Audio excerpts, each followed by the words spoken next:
Ауыл шаруашылығы адамзат тіршілігінің қайнар көзі. Ал азық-түлік әлемдегі ең тұрақты валюта. Алдағы 5 минут ішінде осы саланың басты жаңалықтарын баяндайтын боламыз. Армысыздар. Эфирде Агросектор.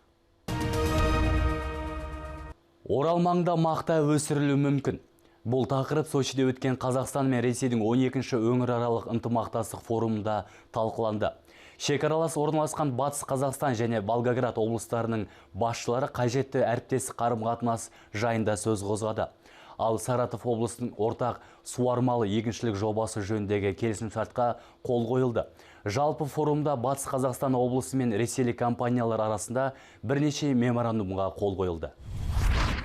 Батыс Қазақстан облысының 1,5 мың шақырым жері Ресейдің Саратов, Самар, Орынбор, Волгоград және Астрахан сынды 5 облысымен шекаралас орналасқан. Өңірдегі сыртқы тауар айналымының 89% көрші елдегі шекаралас жатқан аймақтармен жасалатын сауда-саттыққа тиесілі. Яғни Ресейге. Жарты жыл ішінде сауда айналымының жалпы көлемі 257 миллион ақш долларын құраған. Сочиде өткен форум екі жақты экономикалық қарым-қатынасты тағы да нығайта түсті. Саратов облысымен бірлесіп іске асырылатын суармалы егіншілік жобасы Орал маңындағы 50 мың гектар жерді айналымға енгіздіруге мүмкіндік береді. Ең алдымен соя бұршағы егіледі. Өңдеу жұмыстардан кейін өнім мал мен құстарға азық ретінде берілетін болады. Волгоград облысымен орнайтын әріптестік қарым-қатынас агроөнеркәсіп кешені тақырыбының басты арқауы болмақ. Соглашение, которое мы подписали с Андреем Ивановичем. Волгоград облысының губернаторы Андрей Ивановичпен жасалынған келісімшарт жаңа серпін беретіні сөзсіз. Біздің көшбасшылар да өзара әңгімелесуде. Яғни шекаралас орналасқан өңірлердің де қарым-қатынасы жақсы. Бұл арадағы әріптестік қарым-қатынасты нығайта түседі. Более тесно сотрудничать. Бүгін біз агроөнеркәсіп кешені мен мұнай химиялық саласындағы қарым-қатынасымызды тағы да нығайта түстік. Қазақстан мен Ресей Федерациясының территориясында тіркелген кәсіпорындар да бір-бірімен тығыз байланыста жұмыс жасайды. Волгоград облысында жалпы қазақстандық капиталмен бірлескен 14 кәсіпорын бар. Волгоградской области с общим казахстанским капиталом. Батыс Қазақстан облысы көрмеге 5 кәсіпорынның өнімдерін ұсынды. Олардың басым бөлігі ет өңдеу ісімен айналысады. Дәл қазіргі уақытта кедендік одақ елдерінде азық-түлік қауіпсіздігіне бағытталған 9 техникалық регламент бар. Аталмыш құжатқа Қазақстан, Беларусь және Ресей елінің үкіметтері қол қойған. Біздің отандық өндірушілер ондағы талаптарды қатаң түрде ұстанады. Яғни барлығы стандартқа сай дейді ұлттық сараптау және сертификаттау орталығының мамандары. Буквально вот в Сочи был форум. Сочиде өткен форумға біздің 70-ке жуық кәсіпорындарымыз қатысты. Бұл қуантарлық жайт.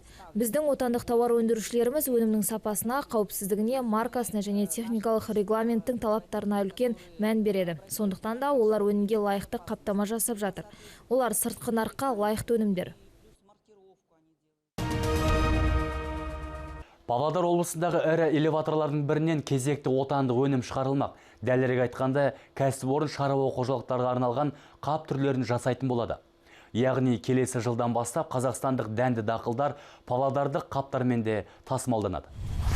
Павлодардағы элеватор бүгінгі күні кедендік одақ елдеріне бидай тасымалдауға пайдаланылады. Алдағы уақытта оңтүстік шығыс Азия елдеріне де жаңа бағыттар ашылмақ. Компания басшысы осындай жоспарларымен бөлісті. По распоряжению руководства. Акционерлік қоғамның қаулысымен Арго жауапкершілігі шектеулі серіктестігі қосымша өндіріс көзін ашпақ. Яғни оңтүстік шығыс Азия елдеріне тасымалданатын дәнді дақылдарға арналған сыйымдылығы 5 килограммнан бастап 1 тоннаға дейінгі қаптарды шығаратын боламыз. Аталмыш кешен 2013 жылдан бастап дәнді дақылдарды кептіру, тазалау және сақтау жұмыстарымен айналысады. Элеватордың жалпы сыйымдылығы 30 мың тоннаны құрайды. Сағатына 100 тонна өнімді тиейді. Бүгінгі күні элеватордан 90 мың тонна бидай өндірілген. Мұнда 6 адам ғана жұмыс істейді. Элеватор толығымен автоматтандырылған және барлық техника қауіпсіздігіне толығымен сай. Бағдарламамызды сонымен қатар 24.kz сайтынан да көре аласыздар. Еліміздің басты жаңалықтар арнасынан алыстамаңыздар.